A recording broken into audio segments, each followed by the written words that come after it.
And now at 6, Bentonville Public Schools is no longer selecting a class valedictorian or doing class rankings. The Rogers School District did away with the age-old system a few years ago.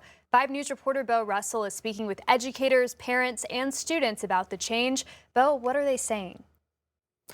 Yeah, parents and students' reactions were initially very similar to mine when I heard the news this morning. Why? Why change a system that's been in place seemingly forever? But after hearing what educators had to say, I learned it's a way of thinking outside the box.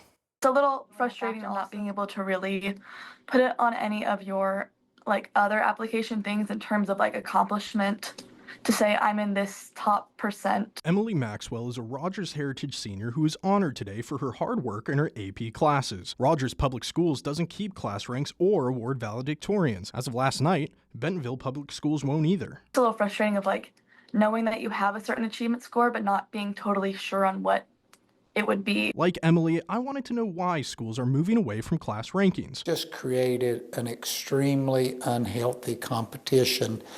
And if it's not with student among student, then it's that parent who wants their child to be the valedictorian, and so then they put an enormous amount of pressure on the child. This pressure Dr. Perry talks about expresses itself in real ways. These kids are experiencing an inordinate amount of stress. We don't really feel that had a positive impact, nor did it demonstrate really any positive purpose. Mental health issues aside, the list of issues with class rankings grew larger and larger. We've seen on a number of situations where a child won't participate in orchestra because they feel they've got to take that extra AP class that has that weighted grade to it. One question remained. Do colleges feel the same way? Does not having class rankings affect admissions? 4 points great. We have lots of students who apply with 4.0s.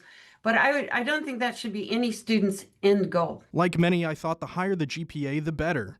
The Dean of Admissions at the U of A, Suzanne McCrae, tells me that's not always the case. Sometimes students become very risk averse, and that can get in the way of learning. And that's a real problem with having valedictorians in the race to be a valedictorian. So I think it's actually problematic in some ways. So colleges aren't the biggest fans of class rankings either.